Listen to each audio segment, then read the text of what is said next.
내가 지금 이직을 준비 중이고 목표로 두는 회사와 직무는 있는데 갑자기 문자가 옵니다. 헤드헌터가 내가 원하는 그 회사의 그 직무로 포지션을 제안을 하는 거예요. 그럼 여러분은 헤드헌터를 통한 채용과 직접 지원하는 채용, 이 두 가지 중 뭘 선택하시겠습니까? 물론 선택은 여러분의 자유지만요, 이럴 때만큼은 헤드헌터를 활용하면 좋은 점들이 많다는 걸 오늘 알려드리려고 합니다. 첫 번째, 채용 과정이 생각보다 많이 까다로울 때예요. 보통 채용은요, 서류 검토를 하고 나서 1차 면접, 그리고 2차 컬처핏 면접 후에 최종 합격, 이게 전반적인 포맷이거든요. 하지만 그 중에는요, 중간중간에 어떤 단계마다 특정한 프로세스가 꼭 하나씩 추가되는 회사가 있습니다. 최종 합격 전에 레퍼런스 체크를 넣는다거나요, 인적성 검사가 들어가 있거나 사전 과제나 프로젝트를 내는 회사들도 있습니다. 그리고 면접도 더 많이 봐야 되는 경우들이 분명히 존재할 텐데요, 이럴 때는 헤드헌터를 활용하시면 나쁘지 않습니다. 왜 그러냐면 이 채용 프로세스를 다 거치려고 하면은 이력서도 본인이 제출을 해야 되고요, 면접 일정도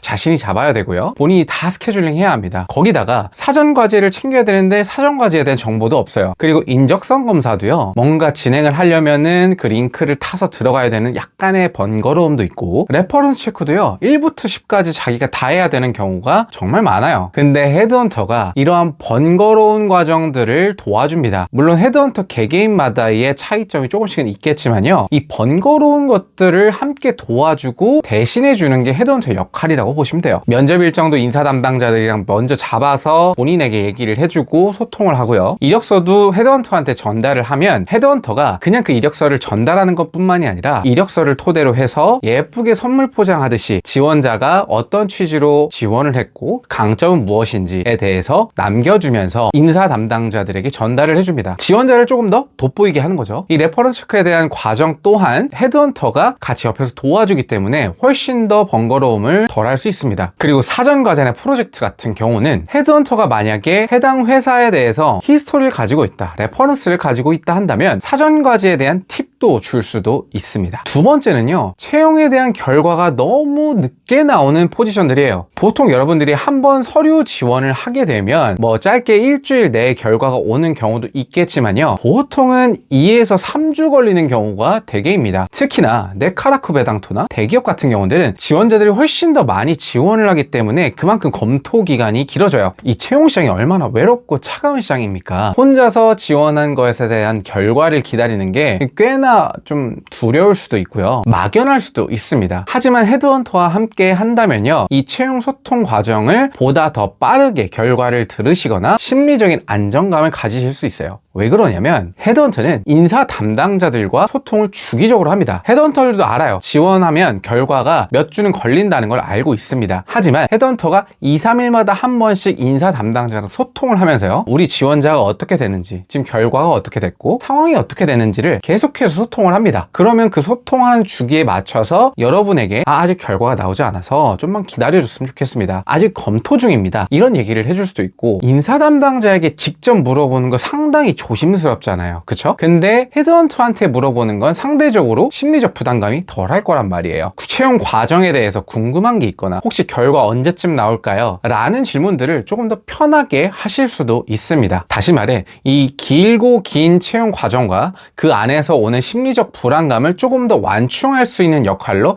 헤드헌터가 딱이라는 거죠. 자, 세 번째는요, 여러분이 자체 지원한 곳이 너무 많을 경우에요. 자, 우리가 채용 시장을 겪다 보면요, 딱 한 곳만 지원하는 경우가 많지는 않아요. 만약에 이 모든 지원 상황들을 본인이 다 관리해야 된다고 생각을 해보세요. 일일이 전화도 올 것이고 메일도 올 것입니다. 자, 자신이 만약에 지금 현재 일을 하고 있고 아직 퇴사를 하고 있지 않은 상황이라면 더더욱 여기에 신경 쓰기가 쉽지가 않죠. 이럴 때 헤드헌터가 유용합니다. 서류가 합격이 됐다면 헤드헌터에게서 연락이 오고요, 만약에 여러분이 그걸 체크하지 못한다 하더라도 헤드헌터 또한 이 건이 성사가 되어야 하기 때문에 퇴근 후에라도 꼭 연락을 할 겁니다. 그 면접이 잡혔을 때도 그 면접에 대한 스케줄 관리를 해주기 때문에 면접 며칠 전날에 이번에 면접이 이때 잡혔으니 잊지 마시고 라는 리마인드를 해줄 수도 있고요, 그리고 면접 후에도 면접을 잘 봤는지 이러한 피드백들을 나눠줄 수도 있습니다. 자, 네 번째는 회사의 정보 정보가 상당히 부족할 때예요. 이력서나 혹은 면접을 준비할 때 일반적인 준비 과정도 필요하겠지만 회사에 맞춤형으로 준비하는 것도 상당히 중요합니다. 서류 지원 같은 경우에는 자소서에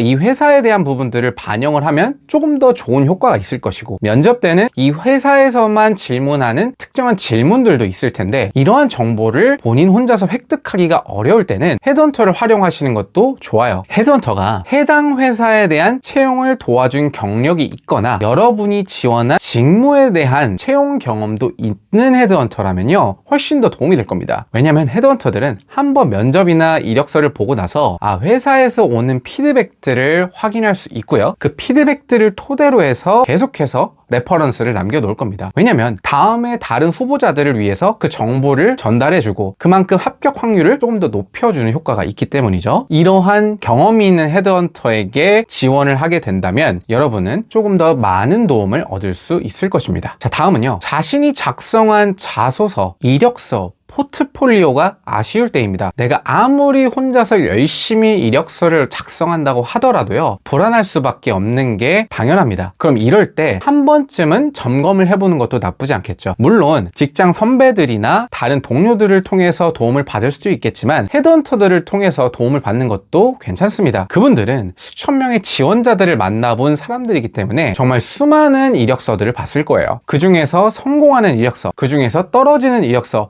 이렇게 구분하는 것도 경험적으로 능통할 겁니다. 만약에 헤드헌터를 통해서 지원을 하시게 된다면 서류를 헤드헌터에게 접수를 할 것이고, 헤드헌터는 바로 전달을 하는 게 아니라요 그 서류를 찬찬히 검토하고 이분은 직무적 역량은 굉장히 매치가 잘 되지만 이력서에 이런 점들은 좀 보완했으면 합격 확률이 더 높을 것 같아 라는 피드백을 줌으로써 이력서를 그리고 포트폴리오를 조금 더 보완할 수 있는 기회를 가질 수 있습니다. 인사 담당자는 이런 것들을 안 해주잖아요. 그렇기 때문에 헤드헌터에게 이런 도움을 받는 건 매우 유용합니다. 자, 다음으로는요, 자신의 탈락 사유를 알고 싶을 때예요. 탈락 사유를 안다는 건 이미 탈락했다는 뜻이겠지만 좀 슬픈 얘기죠. 대신에 이 탈락 사유를 통해서 좀 더 보완을 해서 다른 지원에 활용할 수 있단 말이죠. 이럴 때는 헤드헌터를 활용해도 나쁘지 않습니다. 왜냐면요, 보통 탈락 사유에 대해서 그렇게 구체적으로 얘기해주지 않아요. 뭐 회사 내규로 인하여 탈락 사유를 말씀드리지 못한다, 아예 그런 코멘트가 없이 탈락되셨고 다음에 잘 되기를 기원한다, 이런 형식으로 보통 메일이 오거든요. 하지만 헤드헌터를 통해서 지원을 하게 됐는데 탈락이 됐다, 이런 경우에는요, 물론 똑같이 탈락 사유를 안 얘기해 줄 수도 있지만 헤드헌터를 통해서는 탈락 사유를 굉장히 구체적으로 피드백해주는 기업들이 덜어 있습니다. 혹시나 본인이 탈락 사유를 통해서 좀 더 보완하고 싶은 점이 있다고 한다면 헤드헌터를 통해서 채용 프로세스를 경험해봐도 좋아요. 자, 마지막은요, 연봉 협상이 어려울 때입니다. 연봉 협상은 모두에게나 어렵습니다. 시니어든 주니어든 미들급이든 이 연봉 협상이라는 자리는 항상 떨리고 설레고 그리고 두근거리는 단계인 거죠. 그럼 이럴 때 본인이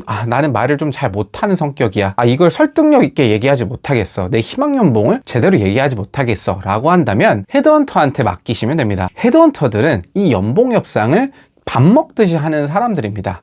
다시 말하면 좀 껄끄러운 상황, 희망 연봉을 얘기하기가 껄끄러운 지원자들이 있다면 헤드헌터를 통해서 얘기하는 건 훨씬 더 쉬울 거예요. 그럼 그 헤드헌터들이 인사 담당자들에게 조금 더 설득력 있게 전달을 해줄 것이고, 그래서 조금 더 만족스러운 연봉 협상을 도와줄 가능성이 매우 높습니다. 자, 하지만 유의할 점이 꼭 있습니다. 자, 직접 지원이 조금 더 이점이 되는 경우도 있다는 점을 유의하셔야 돼요. 헤드헌터를 통해서 지원을 하시는 경우 인사 담당자들이 여러분의 이력서를 판단하는데 조금 더 심사 기준이 높을 수도 있습니다. 회사가 헤드헌터를 활용하는 목적은 분명합니다. 헤드헌터를 통해서 번거로운 일들을 조금 더 수고스럽지 않게 하고 헤드헌터가 믿을만하기 때문이에요. 믿을만하다는 거는 이 지원자가 헤드헌터의 안목을 통해서 지원을 한 것이기 때문에 헤드헌터의 안목을 믿는다는 거죠. 그러면 당연히 이력서나 혹은 면접 과정에서 이 친구는 헤드헌터를 통해서 입사했기 때문에 조금 더 믿음이 갈 수 있는 친구니 조금 더 심사를 까다롭게 봐야겠어 라는 인식이 주어질 수도 있습니다. 물론 이건 케바케예요. 어떤 회사는 우리가 믿는 헤드헌터를 통해서 이 이력서가 왔으니까 조금 더 그 헤드헌터를 믿고 심사를 러프하게 봐도 되겠다